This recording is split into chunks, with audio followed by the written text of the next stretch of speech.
morning student, welcome to class 5th. In previous class, we read about the scorching deserts. Okay, today I will teach you chapter 9 Defenders of Wildlife and the Temperate Grassland. Temperate grassland location. Temperate grassland are located between 40 degree and 60 degree latitude on both sides of the equator on every continent except Antarctica. Temperate grassland जो होता है वो locate होता है 40 degree से 60 degree latitude, इनका दोनों sides पर होता है इक्वेटर के और हर कॉन्टिनेंट पर एक्सेप्ट अंटार्कटिका भी। सम इम्पॉर्टेंट लोकेशंस इनकी हैं, कुछ इम्पॉर्टेंट लोकेशंस होती हैं। Let us learn about the climate, vegetation, wild life and life of people of the temperate grassland. अब यहाँ पर कुछ हम climate, vegetation, wild life and temperate grassland के लोगों की लाइफ को देखेंगे। Climate, temperatures in temperate grassland vary according to the season. यहाँ के लोगों का सीज़न जो टेम्परेचर जो होता है वो सीज़न के अकॉर्डिंग होता है। In winter temperature can drop to below 0 degree Celsius. ठंडक में 0 डिग्री सेल्सियस चला जाता है। In summer temperature can reach above 38 degree Celsius, और गर्मी में अबव 38 डिग्री के ऊपर रहता है। These grassland receive low to moderate precipitation annually. साल भर यहाँ पर बीच का प्रेसिपिटेशन रहता है। Vegetation, insufficient precipitation makes temperate grassland a difficult place for all trees such as woody shrubs and trees to grow. यहाँ पर हमेशा insufficient precipitation बना रहता है, इसलिए यहाँ पर ट्रीज़ और श्रब्स, वुडी श्रब्स और ट्रीज़ को ग्रो करना बहुत मुश्किल होता है। Grasses are only plants seen in this region. इस रीजन में हमेशा आपको ग्रास ही दिखाई देंगी। The regions with little rainfall have grasses that remains low with the ground. Taller grasses can be found in the warmer areas that receive more rainfall.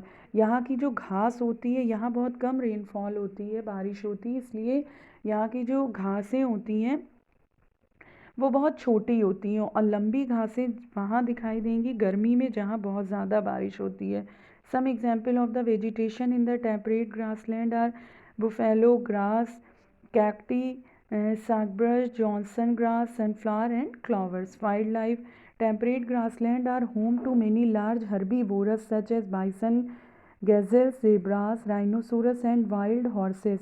Wildlife, temperate grassland में जो animals होते हैं ज़्यादातर herbivores, bison, gazelles, ये सारे wild horses होते हैं।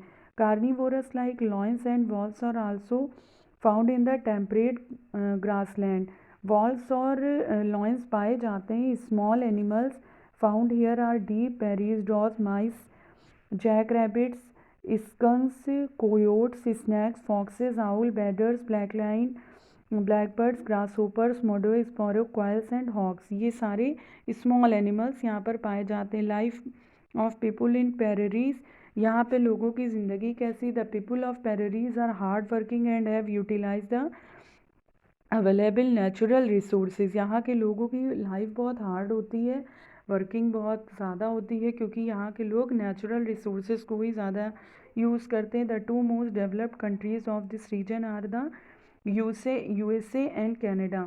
ज़्यादातर 2 कंट्रीज़ हैं इस रीजन की, यूएसए एंड कनाडा, जो कि डेवलप्ड है। Agriculture, the prairies are called the granaries of the world due to surplus wheat production.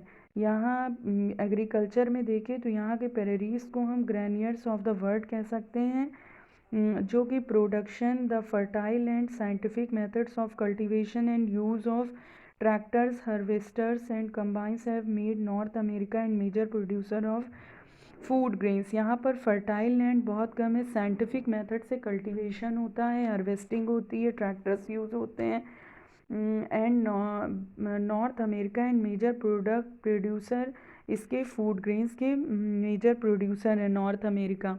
Dairy farming, it is another major industry in this reason.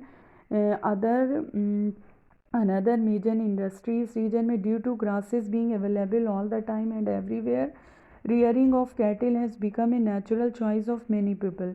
यहाँ पर हमेशा घास रहती है हर वक्त हर जगह, इसलिए नेचुरल चॉइस होती है लोगों की। There is a dairy belt with extend from the Great Lakes to the Atlantic coast. यहाँ पर डेयरी बेल्ट होती है जो कि फैलती है ग्रेट लेक से अटलांटिक कोस्ट तक। You understand children? I hope you all understand. We will continue next topic in next video. Okay, thank you children.